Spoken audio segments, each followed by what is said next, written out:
The day Reeve Langston handed me a check for $200,000. I didn't say a word, I just looked at it. Then I looked at her. Then I folded it in half and slid it back across the table. She didn't flinch. That was the thing about Reeve Langston, she never flinched. Not when her daughter told her she was pregnant, not when she found out the father was me, and not now, sitting in the private dining room of the Fairmont on Bay Street, watching me refuse more money than I'd made in the last 4 years combined. "You're being foolish," she said. "Probably," I said. "And that was that. I should back up. My name is Joel. Wait, no, I need to get the names right. My name is Tio. Tio Marsh. I'm 31 years old. I grew up in Guelph, Ontario, and until 8 months ago I was a regional operations manager at Langston Group, which is a mid-size logistics and real estate firm headquartered in Toronto.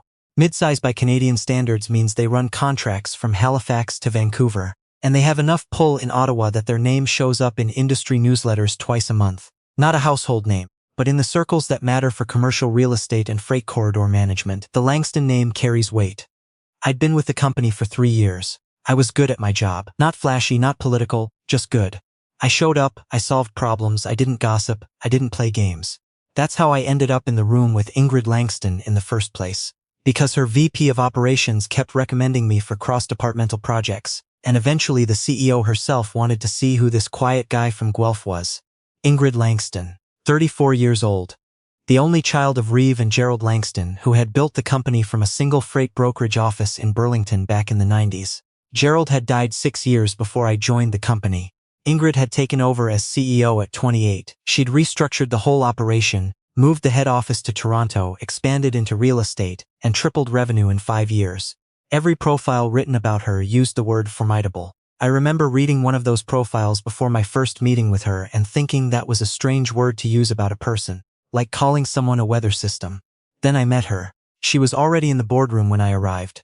No assistant, no entourage, just her at the head of the table with a coffee and a printed copy of the distribution proposal I'd submitted the week before. She had her reading glasses on, which surprised me. I don't know why, but it humanized her immediately. She looked up when I came in, didn't smile, and said, "You flagged a problem in Section 4 that nobody else on the team caught. I want to know how." We talked for 40 minutes. It was supposed to be a 15-minute check-in. That was October. By December, we were meeting once a week. Officially, it was about the Hamilton warehouse project. Unofficially, I think we both knew something else was happening, though neither of us acknowledged it. She was my CEO. I was her operations manager. There are lines, and I was aware of them, and I believe she was too. The line blurred in February at the company's annual winter dinner at a restaurant in Yorkville. I'd had 2 glasses of wine, she'd had 3. We ended up in the same cab because she was going to the Annex and I was going to Christie Pitts, and the driver offered to take us both since the routes overlapped. We sat in the back of that cab in the dark, and somewhere on Bloor Street she turned and looked at me in this very direct way she had, like she was assessing a balance sheet, and she said, "I think I like you, Teo." I said, "I think I like you too, Ingrid." That was all. The cab stopped, she got out, and I rode the rest of the way home, staring at the back of the headrest thinking, well, that's that. It wasn't, of course. It was actually the beginning of something that would change my life more completely than anything that had come before it. We were careful. That's the word I'd use. Careful. We didn't advertise anything, didn't act differently at the office, didn't give anyone a reason to talk. We saw each other on weekends, usually at her place in the Annex. A 3-story Victorian that her father had bought in the 90s, and that still had his books on the shelves in the study. We cooked dinner. We watched movies. We argued about hockey in that gentle, theoretical way. People argue about hockey when neither of them actually cares that much about hockey. I met her cat, Biscuit, who was enormous and judgmental and eventually decided I was acceptable. I was happy. I don't know how else to say it. I was genuinely, quietly happy, in a way I hadn't been in a long time. In March, she told me she was pregnant. I remember exactly where I was. Standing in her kitchen, pouring coffee. She was at the island, both hands flat on the counter, and she said, "I need to tell you something, and I need you not to react until I'm finished." I put the coffee down, she told me. I didn't react until she was finished. Then I said, "Okay." She looked at me. "That's your response? I mean, are you okay? How are you feeling about this?" She was quiet for a moment. Then she said, "I don't know yet. I needed to tell you first." We talked for 3 hours that night. We talked about everything. What she wanted, what I wanted, what was practical, what was complicated, what the company might say, what her mother might say. At the end of 3 hours, I reached across the counter and put my hand over hers and I said, "Whatever you decide, I'm here, whatever that looks like." She looked at me for a long time. Then she said, "I'm keeping it." And I said, "Good." I meant it. Her mother found out 2 weeks later. I don't know exactly how the conversation went between Ingrid and Reeve. Ingrid gave me the summary version, which was that it did not go well. Reeve Langston was 71 years old, and had spent the better part of 4 decades building the Langston name into something serious, something respectable, something that didn't generate tabloid content or awkward shareholder questions. The idea that her daughter, the CEO, was pregnant by an employee, a mid-level operations manager from Guelph, was, in Reeve's words, apparently, a liability we cannot afford. Ingrid told me this the next morning, standing in my kitchen this time, drinking my coffee. She said it matter-of-factly, the way she said most things, but I could see something around her eyes that told me the conversation had cost her more than she was letting on. She wants to meet you, Ingrid said. Okay, she's not going to be warm about it. That's fine, Tio. She set her mug down. I need you to know that whatever she says to you, it doesn't reflect what I think, or what I want. I looked at her. I know, I said. I didn't fully know, but I wanted to.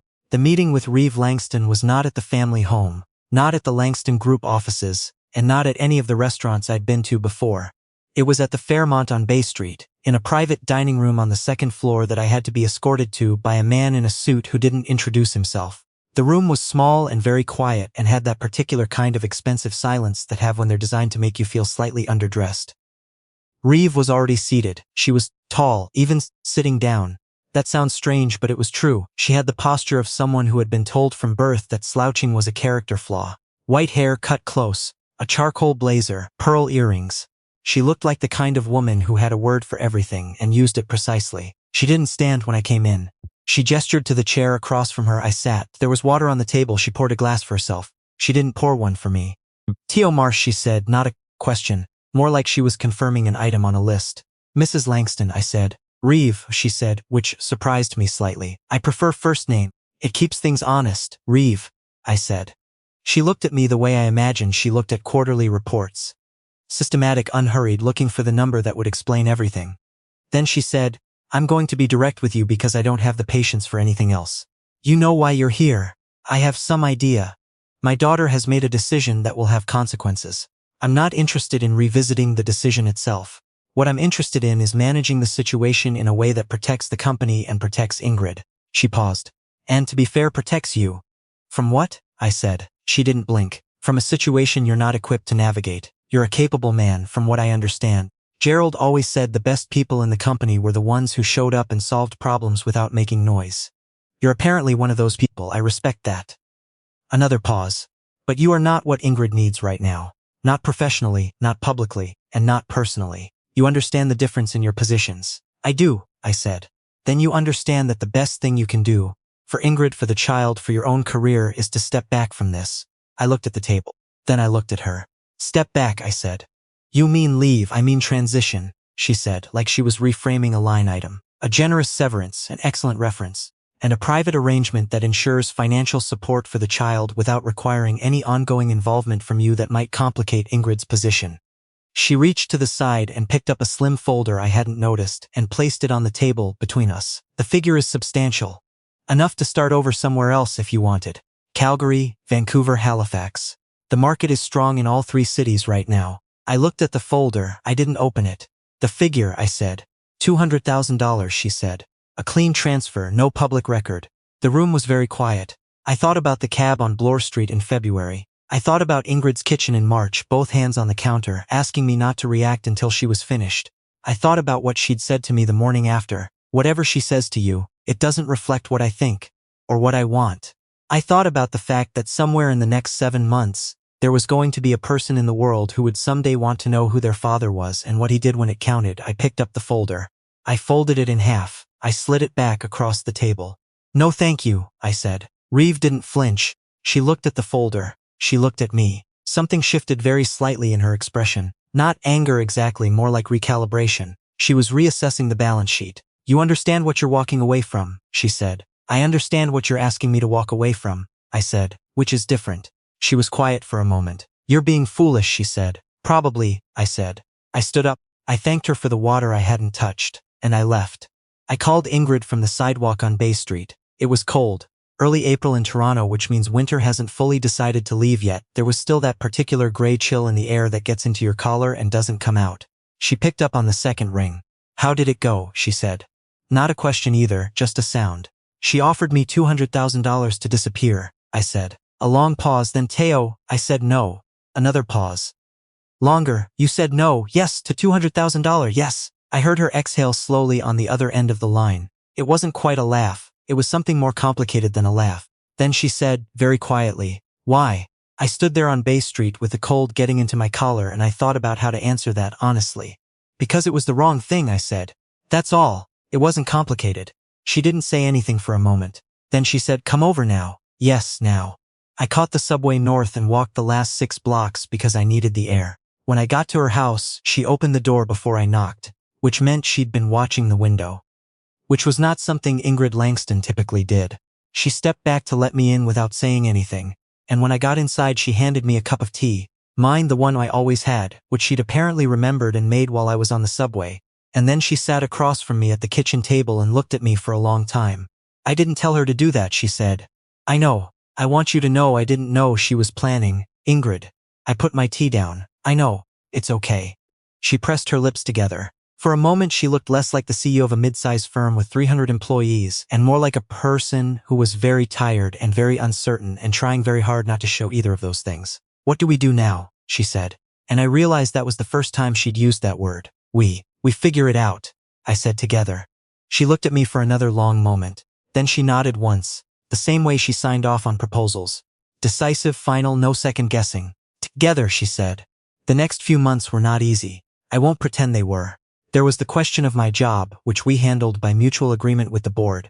I transferred to an independent consulting role that put me technically outside the direct reporting structure. It wasn't a demotion and it wasn't a firing. It was an awkward middle ground that nobody on the executive team loved, but everyone agreed was the cleanest solution available. I kept my salary, kept my projects, kept my office on the 14th floor. I just stopped attending the weekly ops meetings where Ingrid was also present. That part was strange. I missed those meetings more than I expected to. There was the question of what to tell people, which Ingrid handled in her characteristically direct way by sending a company-wide memo in June that was about 4 sentences long and said, essentially, that she was expecting a child in October, that she would be taking parental leave beginning in September, and that she was grateful for the team's continued professionalism. No names, no details, no invitation for discussion. The memo was met with silence from the executive team and a surprising volume of supportive messages from the broader staff, which I think surprised Ingrid more than she expected. There was the question of Reeve. Reeve did not speak to me directly again for almost 3 months. She didn't interfere either, at least not openly, but I could feel the weight of her disapproval in the peripheral ways. The way certain meetings suddenly didn't include my name. The way the company legal team seemed to be quietly asking questions about consulting agreements that didn't usually require that level of scrutiny. I couldn't prove any of it, and I didn't try. I just kept showing up. That was what I knew how to do. In July, something shifted. Ingrid called me on a Thursday afternoon and said her mother wanted to have dinner. All 3 of us. I said, should I be worried? Ingrid said no. Then a pause. Maybe wear a nicer jacket. The dinner was at Reeve's house in Rosedale, which was the kind of house that makes you understand why the word stately was invented.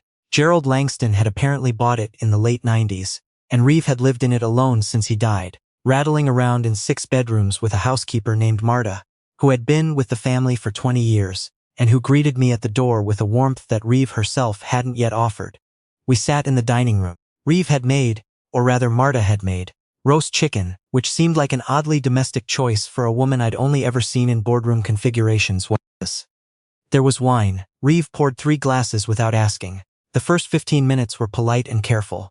We talked about the Toronto real estate market. We talked about a highway expansion near Hamilton that was affecting one of the company's distribution routes. We carefully did not talk about anything that actually mattered. Then, somewhere between the main course and dessert, Reeve put down her fork, looked at me directly and said, I was wrong to approach you the way I did. I looked at her. She didn't elaborate immediately. She picked up her wineglass, held it, put it back down. She said, I have spent 40 years protecting this family and this company from situations that could destabilize both. It became a reflex. Identify the risk, neutralize it. A pause. I categorized you as a risk. That was reductive. I wasn't sure what to say to that, so I said, I understand why you did it. I don't need you to understand it, she said. I need you to know that I've revised my assessment. She glanced at Ingrid, then back at me. Ingrid is not easily impressed. She doesn't form attachments casually. She never has. Not even as a child. If she trusts you, there's a reason. Ingrid, to her credit, was studying her roast chicken with great concentration. I'm not asking you to like me, Reeve continued. I'm not asking for anything, I'm telling you that I was wrong, and that I intend to be less wrong going forward.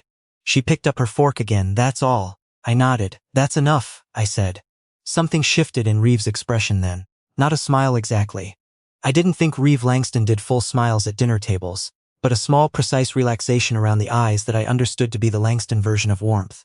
Good, she said, and she went back to her chicken. Our daughter was born on a Thursday morning in late October at St. Saul's Hospital on Bond Street. 6 pounds 4 ounces. A full head of dark hair that the nurses told us would probably change color but hasn't, not yet.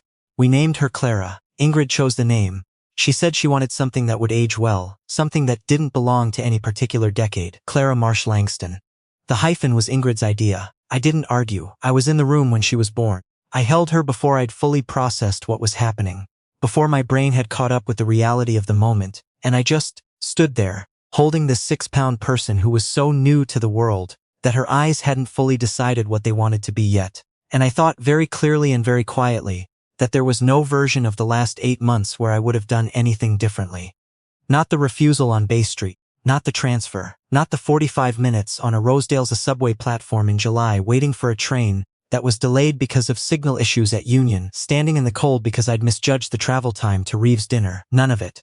Clara is 3 months old now. She has Ingrid's eyes and, according to Reeve, my ears, which Reeve says without any particular warmth, but also without any particular hostility, which from Reeve I've come to understand is a form of acceptance. I work from home 3 days a week now, which my consulting arrangement makes possible.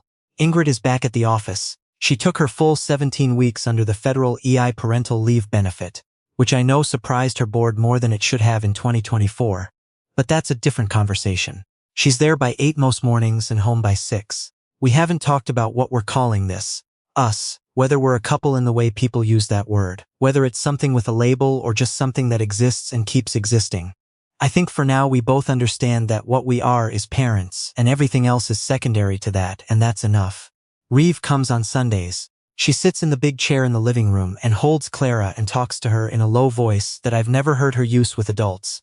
She brings things, a soft blanket she ordered from somewhere, a wooden toy from a shop in Rosedale, once a book of Canadian folk songs that she said she used to read to Ingrid. She stays for 2 hours and then she goes home, and the following Sunday she comes back. Last week I was making coffee in the kitchen while Reeve was in the living room with Clara, and I heard her say, very quietly, as though she was telling a secret, "You're going to be formidable, little one. I can tell already." I stood in the kitchen and I didn't say anything, but I smiled. Because here's the thing nobody tells you about the moment when someone offers you a check to disappear, and you fold it in half and slide it back across the table.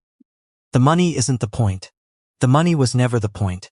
The point is what you're still standing for after the meeting is over and you're out on Bay Street, with the April cold getting into your collar, and you have to decide on the sidewalk what kind of person you actually are. I think I know now. I think Clara is going to know too.